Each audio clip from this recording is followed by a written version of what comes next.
Before I start, I don't normally compare players to each other. I'll do a specific area, but I don't normally compare the entirety of the players.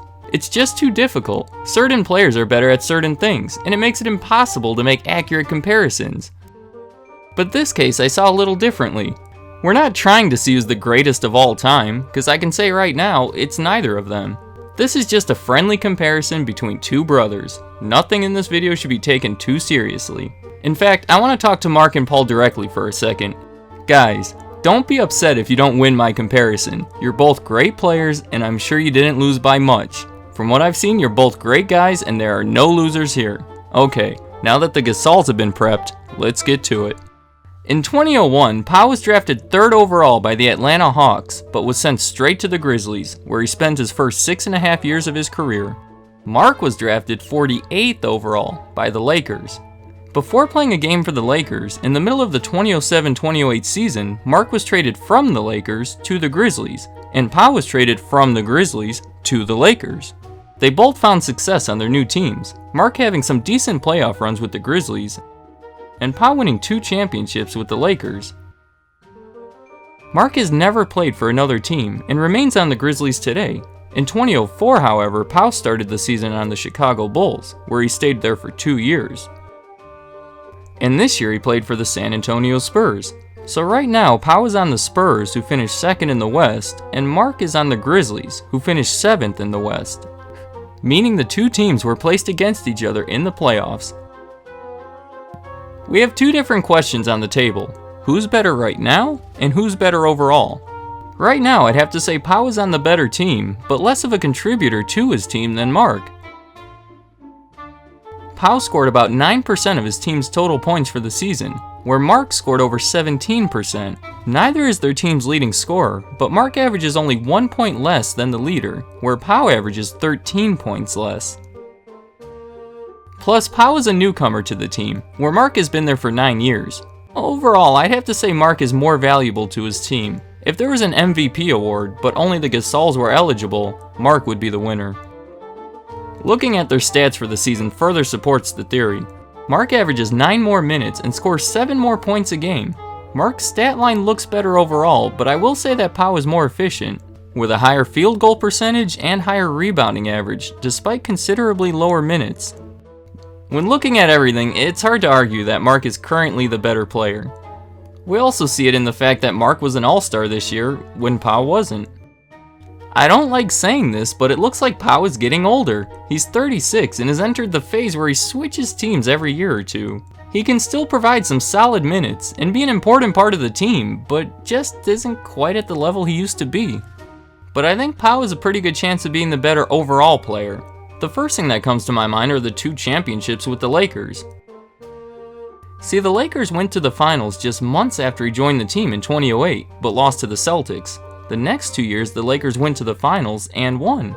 The team was led by superstar Kobe Bryant and ran deep in talent, as you would expect from any championship team, but Pau was a huge contributor and probably the second most responsible for the success. Marc, on the other hand, has never been in the finals. The closest he's gotten was in 2013, where he got shut out by the Spurs in the conference finals. Most of his career, Marc's team has been about average, usually qualifying for the playoffs but losing early on. Pau has had mixed results. While he was on the Grizzlies, they ranged from below average to average. The Lakers were one of the best when he got there, but declined to being below average by the time he left. The Bulls were nothing special when he was there, and that brings us to the Spurs today. In comparing the teams of the two, Marc is more consistent, but Pau definitely saw higher peaks. For that, Pau wins this category.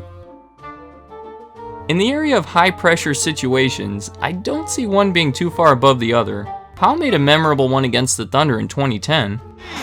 Misses, Gasol backs it in with 5/10 of a second remaining. Lakers by 1. And Marc made one just this year. Gasol will turn his heat. It's gone! Memphis on top.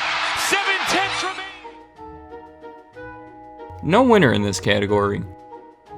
How about all-star selections? Who has more of those? Pau was an all-star in 2006, 2009, 2010, 2011, 2015, and 2016. Marc was an all-star in 2012, 2015, and 2017. giving him 3, but with a higher potential than Pau of achieving more. 2015 was the only year they were both in the same All-Star game. It was during one of the few years Pau was a member of the Eastern Conference, so the two had the opportunity to face off against each other. The All-Star game doesn't mean much, but this is for fun anyway, so I wonder who won that matchup. It was actually pretty even. Maybe statistically Pau was a little better, but Marc's team won the game. Pau wins this category for now because of his 3 additional appearances, but Marc may take it over one day. They've both had success in the Olympics, representing Spain in 2008 and 2012, winning silver in both. Pau was there in 2016 as well and won bronze, but still an even category in my eyes. Since we looked at their most recent years, let's look at their rookie years. As I said, Pau was selected much higher in the draft, and maybe rightfully so. They both played every game of their rookie season, but Pau played 6 more minutes each game. It helped him achieve generally higher numbers, but Marc did beat him in some categories, such as field goal percentage and free throw percentage. But the thing that puts Pau over the top in this category is his Rookie of the Year award. Marc made the All-Rookie team, but it doesn't compare to the Rookie of the Year. Pau wins this category. Career stats seem like a logical thing to take a look at. Looking at any totals would be too unfair to Marc. Got your back, Marc. Here's the averages, and they're even closer than I expected. They average similar minutes and field goal percentages, though Pau is higher in both. Pau also has a better 3-point percentage, but he averages less makes and attempts. Free throw percentages are also close, but Marc is a little higher. I'm gonna let this one come down to the 5 main stats: points, rebounds, assists, steals, and blocks. Whoever leads in more of these 5 stats wins the category of my comparison. Points goes to Pau, winning by 3. Rebounds goes to Pau, winning by 1.8. Marc can't lose another category. Assists are too close to call. We have to add another decimal. Still too close. Let's add another decimal. Pau takes it. Pau led in blocks as well, and steals is the only stat Marc won. There's hundreds of comparisons that could be made between the two players, but there's only one more I'd like to make: defense. It's easy to forget about with so much focus on the offensive end, but defense is half the time on the floor, and Marc is probably the better defensive player. My main support for that comes from the 2012-2013 season, when he won the award for Defensive Player of the Year. From all the comparisons I made, it looks like Pau is the better overall player. We have to remember that he's been in the NBA for an additional 7 years, which helped him win some of the categories. From the looks of it, Marc will probably achieve more in his remaining years than Pau will with his. If I were to make this video after they both retired, it might have a different outcome. Marc is the better current player, and Pau is the better overall player, but what you should really take away from this video is the greatness of them both. More than a comparison, this video has been a look at the two siblings playing basketball at the highest level, achieving things both individually and as a pair. Combined, they may just be the best siblings to ever play the sport, well, maybe second best. Thank you for watching. If you like this video and want to see more in a similar style, be sure to subscribe by clicking the logo so you know when I upload a new one.